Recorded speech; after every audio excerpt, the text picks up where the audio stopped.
Hi everyone, welcome to this video on abdominal muscles and fascia. Today we have two goals. 1. To describe muscles of the abdominal wall and fascia, and 2.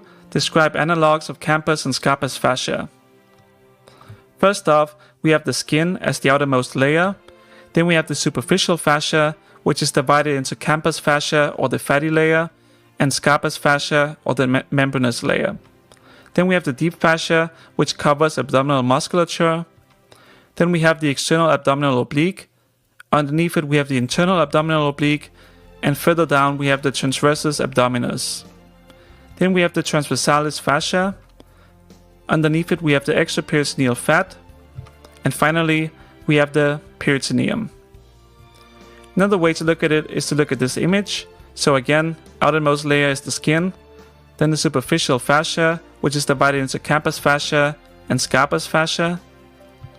Underneath it we have the deep fascia, which covers abdominal musculature, then the external abdominal oblique, internal abdominal oblique, Transversus Abdominus, Transversalis fascia.